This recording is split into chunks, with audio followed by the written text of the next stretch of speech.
Let's wrap up Kapitel 20 with a little bit about ist or war plus to infinitive. It's just one way to use these infinitive phrases. But first we have to, of course, go through the sentences from the last unit, the translations here. So, Stuttgart erinnert mich ein bisschen an meine Heimatstadt, which is Stuttgart reminds me a bit of my hometown. So when it's not reflexive, erinnern means remind, but it's still going to have that an, reminds me of. So reminds me of in English of, but then an in German is very different, right? Yeah. So it reminds me of, erinnert mich an. Es regnet seit Tagen. Wir hoffen auf gutes Wetter. So it's been raining for days. It rains since days, which we had it not too long ago, is it has been raining is the best translation for that sort of thing, present tense with seit. And then wir hoffen auf gutes Wetter. We're hoping for good weather. It's like we're hoping on good weather, but of course it's hoping for good weather. Vergiss nicht, du sollst eine E-Mail an deinen Freund zu Hause schreiben. So don't forget, you're supposed to write an email too. See, when you write a letter or an email to someone, write to someone is an. So we would say to in English. Einen E-Mail, du sollst eine E-Mail an deinen Freund. So it's an plus accusative for writing. Pass auf, du musst besser auf die Verkehrszeichen achten. Pay attention, be careful. You have to pay closer attention to the traffic signs. Pay attention to, achten auf. Yeah, so in the dictionary it'll say achten auf, pay attention to. Ich bin wirklich böse auf unseren Reiseleiter. Er kommt zu spät. So böse, böse auf is this one. So böse sein auf, to be mad at someone. So in English you're mad at someone, but in German you're mad on someone. So auf is more like on, right? So mad at, böse auf. Yeah. Wir warten noch 5 Minuten auf ihn, dann laufen wir. So it's warten auf is what we're dealing with here. We'll wait for him 5 more minutes. Then we're going. Yeah. Unser Busfahrer bittet uns um etwas Geduld. So here we have bitten So asks for or requests. Our bus driver is asking for a bit of patience. Some patience. Yeah. Wenn ich dieses Foto wieder zu Hause sehe, werde ich immer an die schöne Zeit in Stuttgart denken. So what we have here is an plus denken, which is to think about or think of. So when I see this photo at home again, I will always think of the nice time in Stuttgart. Okay, so then we have this little text. In this version, I've highlighted all of the verbs and their prepositions to show the parts we're really paying attention to as far as this unit goes. So Anna Adler hat sich immer für Deutschland interessiert. So für interessieren, it's like sich, interessieren, für means has been interested in. So she is interested in, but it's like seit, hat sich immer, so she yeah, it's actually has been interested in, has always been interested in, yeah.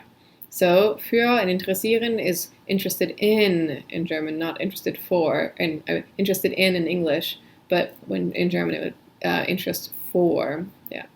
Am Anfang war sie sich nicht sicher, ob sie in Hamburg oder Tübingen studieren sollte. Sie war natürlich gespannt auf das Jahr in Deutschland. So gespannt auf is excited about, maybe excited for, I think excited about. She was excited about, or excited for here in Germany. And then we have, sie hatte auch etwas Angst vor der Reise. So she was somewhat afraid of the trip. Yeah. Angst vor, afraid of. Sie hatten mit ihren Eltern und mit ihrer Deutschlehrerin in Fort Wayne über die Vorteile und Nachteile von beiden Unis gesprochen. So she spoke with her parents, spoke with. So, and then ihre Eltern haben sehr viel Positives von Hamburg erzählt. So her parents said a lot of positive things about Hamburg. So the thing is, with erzählen, from erzählen, you can actually do either von or über. Either way is fine. So erzählen von or erzählen über. Both of those work for erzählen. And then in English, said things about or told her things about. Yeah. Then she decided on Tübingen, which is here. Sie hat sich für Tübingen entschieden. So when you decide on something in English, you decide for something in German. Für Tübingen entschieden. Sie hält Tübingen für die bessere Alternative. So that's just, she considers Tübingen to be the better alternative. We had examples of that in the last unit. Anna hat sich gut auf das Jahr vorbereitet. So sich auf etwas vorbereiten. So that is, Anna prepared herself well for the year. So she prepares herself for it, but then in German, auf would be the for, right? Quite different. Here's one I don't think came up yet, but you should be able to find it in the dictionary. Profitiert von. This is a little bit of a false cognative. It looks like she profits from, but it means something slightly different. She benefits from, which is a similar idea, but profit isn't the right translation. So she's benefiting a lot from the experience. So profitiert von, benefit from the experience. Sie freut sich täglich über ihre Entscheidung. So here you can see she every day. So it's not that she's looking forward to it, it's that she's happy about it. So every day she is happy about. I guess every day she could also look forward to it. But since it is über and not auf, we know that the correct translation is every day she is happy about the decision. And then, obwohl sie sich deshalb für eine Zeit lang von ihrer Familie und ihren Freunden trennen musste. So here we have sich trennen von, to separate oneself from. And in most cases, it actually means to break up with, but in this case, it's her family and friends. So in the context, you can translate it as separate from. It just depends. But obviously, if we're talking about significant others, then it's break up. But non-significant others, then it's just she had to be separate from. So separate from, and then the next one. Bald ist das Jahr aber zu Ende. Und sie denkt wieder an ihre Freunde und Familie in den USA. So denken an is then the combination of verb plus preposition there. She's thinking about, or maybe she's thinking of her friends. And then here we have a looking forward to, which is sie freut sich auf. So sich freuen auf is then looking forward to. And then sie wird sich immer an ihr Jahr in Deutschland gerne erinnern, which is she will always fondly remember her year in Germany. So remember is sich erinnern an. Yeah. Okay, so now let's look at a few ways to use these zu infinitive clauses that we were looking at a couple units ago. But there is just a common way to use them is with ist or war and then zu infinitive phrase. So it's most commonly translated as can be, could be plus participle. So we have, for example, die Geschichte der Familie Mendelssohn ist aus ihren Briefen und Tagebüchern sehr gut zu verstehen. So literally it's the history of the Mendelssohn family is very easy to understand, is from their letters and diaries or journals very good to understand, right? So if you translate it literally, it doesn't really have the exact right meaning.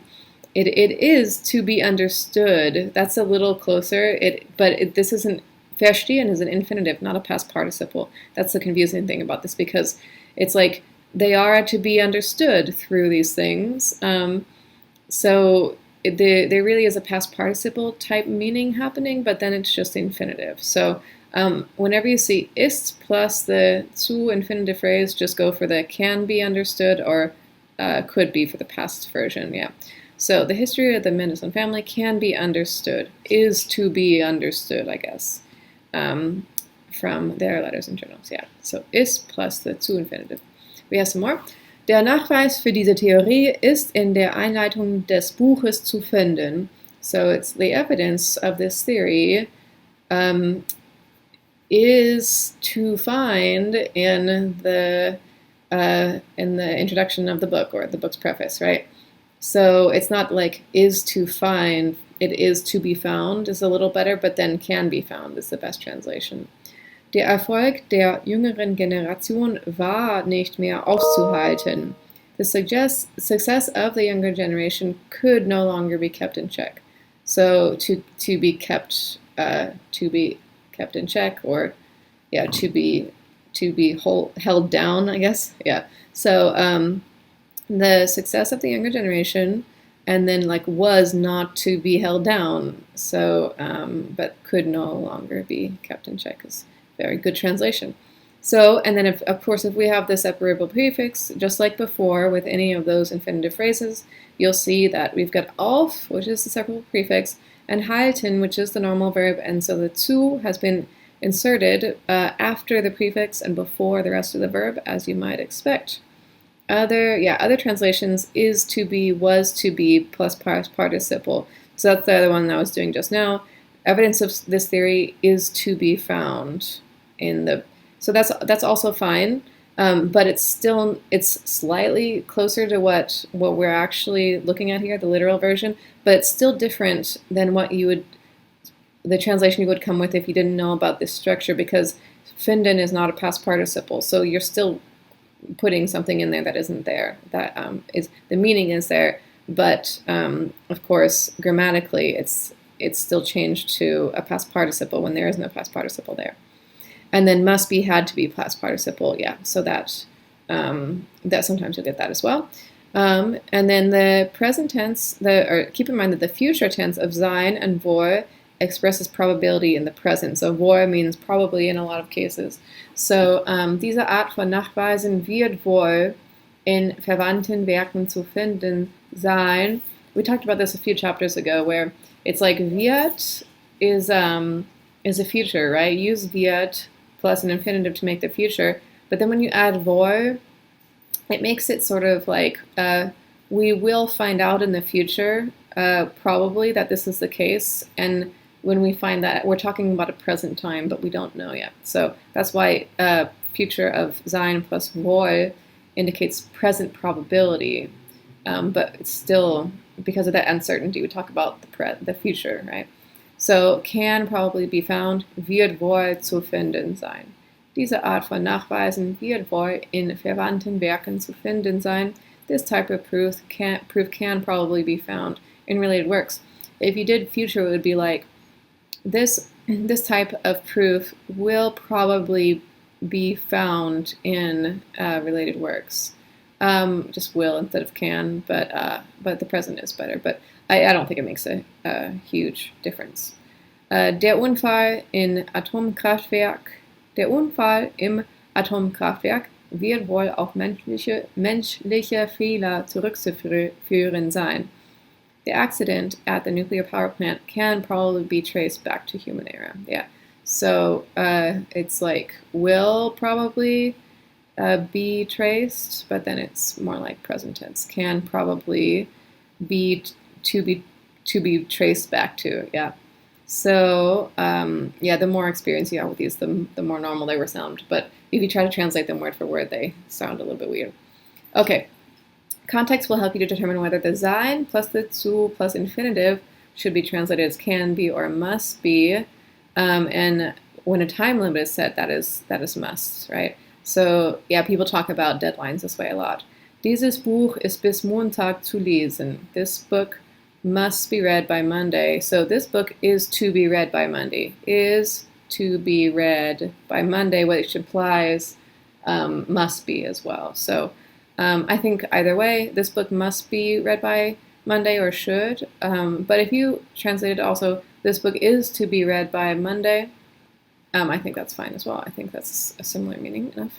But then can be, it wouldn't be the can, because this book can be read by Monday is not really what's being said here. It's either is to be read by Monday or must be read by Monday, or should. So that's just a little one little structure you can do with the zu infinitives. So hopefully you can recognize some of those happening in the end of chapter exercises for this chapter. So they will be in there somewhere. Lots of zu infinitive phrases happening in these sentences. So viel Spaß, have fun translating all of this stuff, and we'll see each other in the next chapter videos and of course on Zoom. So vielen Dank, tschüss, auf Wiedersehen.